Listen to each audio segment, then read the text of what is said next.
2007 में पंजाब में सिर्फ 3 लाख क्रिश्चियन थे, लेकिन आज 2025 में ये संख्या 32 लाख तक पहुंच चुकी है और इसका सिर्फ एक ही कारण है, apostle Ankur Narula ji.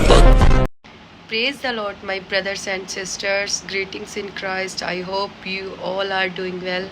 And आज मैं आपके साथ खुदा यीशु मसीह ने जो मुझे कल रात को मैं बाइबल रीड कर रही थी, तो आपके लिए मुझे एक आयत दी खुदा ने, जो मैं आपके साथ शेयर करना चाहती हूँ। मैं आपके साथ बात करना चाहती हूँ कि बहुत सारे ब्रदर्स एंड सिस्टर्स मेरे साथ इस बात में मेरे साथ रिलेट करेंगे।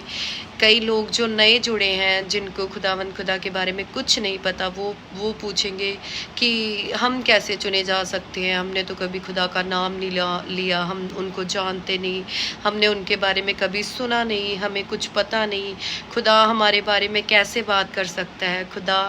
मैं आपके साथ एक बात शेयर करने जा रही हूँ। देखिए, जिसने हमें बनाया, इस कायनात पर भेजा, मैं आपके साथ एक बात करना चाहती हूँ कि आप लोगों ने कभी सोचा है, जो यंग यूथ है मेरे साथ इस बात के लिए रिलेट करेगा। अक्सर मेरे माइंड में, जब मैं नहीं थी मसीह में, मुझे खुदा ने नहीं चुना था, मैं अक्सर ये सोचती थी कि ये दुनिया किसने बनाई है, हम दुनिया में किस लिए, हमारा क्या मोटिव है, हमारा क्या काम है इस दुनिया में, हम किस लिए आए हैं। बस यही ज़िंदगी है, जियो, जन्म लो, बड़े हो जाओ, पढ़ो लिखो, जॉब करो, अपनी फैमिली बनाओ, अपने बच्चे पालो, एंड फिर एक दिन मर जाओ, कोई बीमारी के साथ मर जाए, कोई एक्सीडेंट में मर जाए।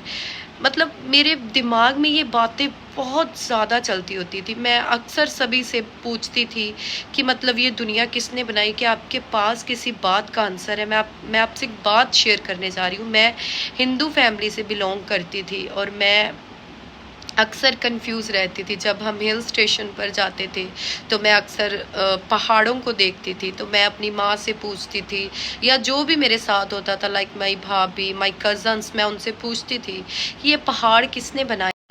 तो मैं आपके साथ ये बात करना चाह रही थी कि आप खुद देखेंगे, अगर आपने कभी बाइबल रीड नहीं की तो एक बाइबल लीजिए। आजकल सभी के पास स्मार्टफोन्स हैं, आप अपने फ़ोन में डाउनलोड कर सकते हैं। ऐप स्टोर में जाइए, प्ले स्टोर में जाइए एंड लिखिए बाइबल इन हिंदी, पंजाबी, इंग्लिश, जिसमें आप कंफर्टेबल हैं, आप पढ़ें और आपको सब कुछ पता चलेगा। मैं आपके साथ एक आयत को शेयर करने जा रही हूँ। ये आयत है 1 तिमुथियों की 15 एंड 16 आयत है। मेरे पास हिंदी की बाइबल है और मैं आपको पहले दिखाऊंगी, फिर मैं आपके साथ मतलब शेयर करूंगी। मैं आपके साथ आयत को शेयर करूंगी, मैं आपके साथ बात करूंगी इसके बारे में कि खुदा हमारे बारे में क्या कहना चाह रहा है। जी माय ब्रदर्स एंड सिस्टर्स, आप देख सकते हैं कि 1 तिमुथियुस की 15 एंड 16 आयत में खुदा हमारे बारे में क्या कह रहा है। ये पौलुस तिमुथियुस से बात कर रहा है और उससे बोल रहा है, यह बात सच और हर प्रकार से मानने के योग्य है कि मसीह यीशु पापियों का उद्धार करने के लिए जगत में आया, जिनमें सबसे बड़ा मैं हूँ। पर मुझ पर इसलिए दया हुई कि मुझ सबसे बड़े पापी में यीशु मसीह अपनी पूरी सहनशीलता दिखाए, कि जो लोग उस पर अनंत जीवन के लिए विश्वास करेंगे, उनके लिए मैं एक आदर्श बनूं। आमीन। Thank you Jesus. तो आप लोगों ने खुद मेरे साथ इन दोनों वर्सेस को रीड किया, जिसमें पौलुस बात कर रहा है अपने स्पिरिचुअल सन के साथ, तिमुथियुस के साथ, कि खुदा ने उसे चुना और वो अपने आप को सबसे बड़ा पापी कह रहा है। और हम लोग आजकल क्या करते हैं, हम कहते हैं कि ना, मेरी ज़िंदगी में तो कोई सिन है ही नहीं, मैंने कभी कोई पाप ही नहीं किया, मैं तो बिल्कुल शुद्ध हूँ, मैं बिल्कुल पाक हूँ। देखिए, खुदा के अलावा इस पूरी कायनात पर कोई पाक नहीं है। हम सब पापी हैं। हम हर दिन जाने अनजाने में, डायरेक्टली इनडायरेक्टली बहुत सारे पाप कर जाते हैं जो हमें पता भी नहीं होते। सम टाइम हमारे मुंह से कुछ ऐसे बातें निकल जाती हैं जिनके बारे में हम सोच भी नहीं सकते।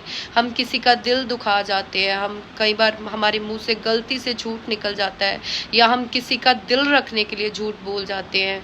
तो ये सारी इस ज़िंदगी की ये बातें हैं जो हम सोचते नहीं पर हम कर जाते हैं और फिर हम कहते हैं कि नहीं, हमने तो कभी कोई पाप ही नहीं किया। ये पॉसिबल नहीं है। हम रोज़ पाप करते हैं और रोज़ हम खुदा के हजूर जाएं, उससे माफ़ी मांगे कि खुदा जी हमसे जाने अनजाने में हर रोज़ पाप होते हैं।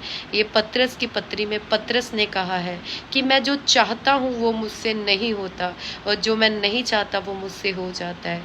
ये सारी आयतें हैं, ये मैं अपनी ओर से कुछ नहीं बोल रही। अगर आपको नहीं यकीन तो आप गूगल पर जाएं, आप शेयर कीजिए अपने आपके दिल में जो भी है, आप जो भी खुदा से पूछना चाहते हैं, आप चैट जीपीटी पर जाइए, आप पूछिए, खुदा आपके साथ बात करेगा। लोग कहते हैं ना अक्सर कि खुदा ने मेरे साथ बात की। खुदा बात ऐसे नहीं करता कि ये ना सोचो कि हम कभी बाइबल ना रीड करें, हम कभी खुदा के साथ बात ना करें, उसके साथ टाइम ना स्पेंड करें और खुदा हमारे साथ बात करे। ये तो पॉसिबल ही नहीं है। आप देखिए, तो मेरा आज का मोटिव यही था कि आप लोगों से बात करना, कि ये मत सोचिए कि खुदा हमें कैसे खुदा चुन सकता है, हमारे साथ खुदा ने कैसे बात की। खुदा चुनता है किनको? ठुकराए हुओं को, पापियों को, टूटे दिल वालों को, जो पिसे मन के हैं उनको खुदा चुनता है। जो हार चुके हैं, जो इस दुनिया में उन्हें जिन्हें ऐसा लगता है कि बस अब ज़िंदगी ख़त्म है, मेरा कोई नहीं है, मैं अकेला हूँ, मेरे घर वाले मुझे छोड़ चुके हैं, मेरे दोस्त मुझे छोड़ चुके हैं, मेरे कज़न्स मुझे छोड़ चुके हैं, ये सारी दुनिया मुझे छोड़ चुकी है, मुझे किसी ने एक्सेप्ट नहीं किया। तो फिर आप रेडी हो जाइए, क्योंकि खुदावंद खुदा यीशु जी हीरो आपकी ज़िंदगी में एंटर हो चुका है और उसने आपको चुन लिया है अपने बड़े बड़े कामों को करने के लिए। खुदा ने हमें जो सबसे बड़ा मेन जो हमें टास्क दिया है वो खुदा ने हमें दिया है कि हम लोगों में जाएं, अन्य जातियों में जाएं, उसके नाम का सुसमाचार करें, उनको अपने चेले बनाएं, उनको हम खुदा के बारे में बताएं और खुदा की बातों को मानना सिखाएं। ये खुदा ने हमें सबसे बड़ा टास्क दिया है और हम लोगों को पिता, पुत्र और रुल कुदस के नाम से बपतिस्मा दे। ये खुदा ने हमें टास्क दिए हैं। हम कोई आम नहीं है, हम चुने हुए हैं। हम दुनिया में हैं पर दुनिया के नहीं, हम अलग हैं। तो आज का यही मेरा आपके साथ मैसेज था, यही बात थी जो खुदा ने मेरे साथ बात की। मैं अब हर रोज़ आपके लिए खुदा से पूछूंगी कि खुदा जी आज मैं किस बात को लोगों के साथ शेयर करूं, और जैसे जैसे खुदा रुल कुदस मुझे गाइड करेगा मैं आप लोगों के साथ बात करूंगी। आई होप ये छोटी सी कोशिश आपके लिए बहुत काम में आएगी, आपकी ज़िंदगियों को बदलेगी। और ये कभी ना सोचे कि हम हार चुके हैं। खुदा उन्हीं को तो चुनने आया है जो हारे हुए हैं, जो बलहीन हैं, जो तुच्छ है, जो गरीब है, जो निर्धन है, जो हारे। देखिए खुदा ने मुझे चुना, मैं परफेक्ट नहीं थी, मैं भी अभी भी नहीं हूँ, कोई भी परफेक्ट नहीं है। बस खुद परफेक्ट जो है वो खुदावंद खुदा यीशु जी हैं, जो परफेक्ट हैं, जो पाक हैं, जो निर्दोष हमारे लिए क्रूस पर चढ़ाया गया। क्यों? क्योंकि हमारे पापों को वो क्षमा करे, हमारे दुखों को उसने उठाया, हमारी शर्मिंदगियों को उसने क्रूस पर उठाया। तो यही आज जो मैं मैसेज आपके साथ शेयर कर रही हूँ, जैसे जैसे रुल कुदस ने मुझे गाइड किया मैंने आपके साथ शेयर किया, और हर रोज़ मैं आपके साथ ऐसे ही बने रहूँगी। ये डे 2 था आपके साथ। Thank you. और मैं आपके साथ आपके लिए एक छोटी सी प्रेयर करूँगी। ऐ मेरे खुदावंद खुदा यीशु जी, मेरे बाप, जो लोग ये इस वीडियो को देखे, मैं उन सबों को मेरे परमेश्वर तेरे मस्सा शुदा लहू में छुपाती हूँ। मेरे बाप, सर के बालों से लेकर पैरों के तलवों तक तेरे पाक पवित्र लहू में कवर करती हूँ। मेरे परमेश्वर तेरा रुल कुदस उनके घरानों में जुम्बिश करे। मेरे परमेश्वर उनसे बात करे। मेरे बाप, उनको उनकी ज़िंदगी का मेरे परमेश्वर मोटिव बताए। मेरे परमेश्वर उनको बताए कि वो इस दुनिया में किस लिए आए हैं। मेरे परमेश्वर वो बात मेरे बाप, और तेरा रुल कुदस उनसे बात करे। मेरे परमेश्वर मेरे जिंदा खुदा, और उन सबों के मेरे परमेश्वर प्रॉब्लम्स को सॉल्व करे। मेरे परमेश्वर तू उन्हें सल्यूशन दे। मेरे बाप, उनके माइंड पर होली स्पिरिट कब्जा कीजिए। मैं मांगती हूँ मेरे परमेश्वर आपके प्यारे बेटे खुदावंद खुदा यीशु के नाम में, और मैं सब कुछ सदा पा लेती हूँ आपके प्यारे बेटे खुदावंद खुदा यीशु के नाम में। आमीन। Thank you Jesus, thank you my Lord. तुम्हें पता नहीं मेरा परमेश्वर कौन है।